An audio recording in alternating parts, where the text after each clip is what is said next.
Hey everyone, my name is Jacob Stan and I love reading and telling stories to kids of all ages. I couldn't shake the image of Eleanor's face pressed up against that store window. It was like she was daring me to look at her, as though she was trying to pull me in closer. I turned away fast, not wanting to look again, but I could still feel her eyes on me, like they were burning into the back of my head. I don't know how, but somehow I made it back to my apartment that night. I had no idea what I was even running from anymore. I just knew I couldn't stay in that empty street with her out there, watching. When I got inside, I slammed the door behind me, locked every bolt, and collapsed on the couch, my chest tight, my mind racing. It was then that I realized everything had changed. No matter where I went, she was there, waiting, watching. But the worst part, I could feel her presence now, even when I wasn't looking.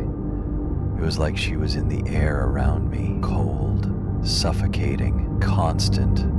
The next day I called in sick to work. I didn't want to leave the apartment. I couldn't bring myself to go anywhere with that woman lurking in the shadows. But even though I stayed locked inside, I still couldn't escape her. I had to know who she was, why she was coming after me. So I did something I should have done from the start.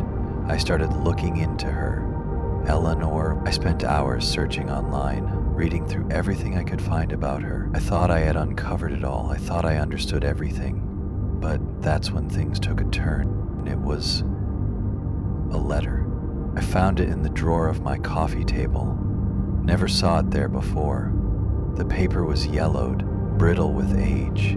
The handwriting, it looked old, elegant, and yet it was unmistakably familiar, like I had seen it before. I opened it, my hands trembling. The letter read, "I've been waiting for you. Come to the graveyard at midnight. Our story isn't finished yet. Eleanor." I froze. How could this be? How did it get here? I hadn't been near that damn graveyard since the first night I saw her. My mind raced.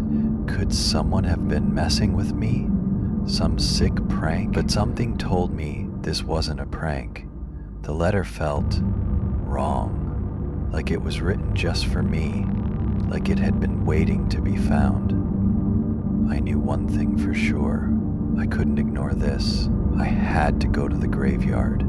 I had to see her again. That night I drove to the graveyard at midnight.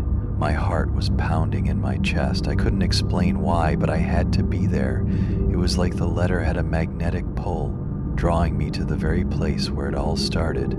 I parked by the gate, the headlights from my car cutting through the darkness, casting long shadows over the graves. The cold air wrapped around me like a suffocating blanket. I could barely breathe. I kept telling myself I shouldn't be here, that it was a bad idea, that I should just go home. But I couldn't. I walked through the gate, my footsteps heavy on the gravel path. Every step felt like it was leading me deeper into a nightmare. The moon hung high in the sky, casting an eerie glow on the gravestones. And then I heard it. A soft melodic hum. At first I thought it was the wind, but then I realized it wasn't. It was a song, a haunting lullaby, and I knew before I even turned around who it was. Eleanor. She was there.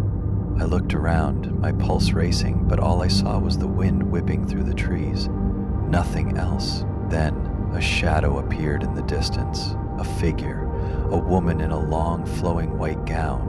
It was her. She was standing near the largest gravestone in the cemetery, her long dark hair blowing in the wind.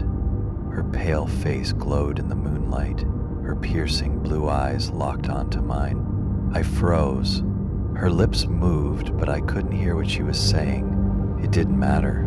The air between us was thick, suffocating, and then I heard it clearly, whispered on the wind. "You came. Now you belong to me."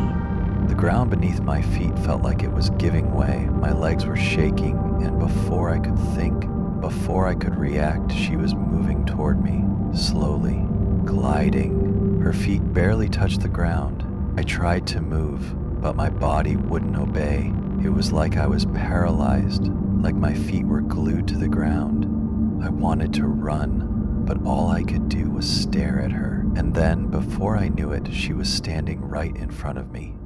Her cold breath brushed against my face, and I could feel her touch, the chill of death itself. Her eyes bore into me, and I could see something behind them, something dark, something ancient. But before she could say anything else, a distant sound echoed through the graveyard. A car, headlights, someone was coming. And just like that, she was gone, vanished, disappeared into thin air, like she had never been there at all.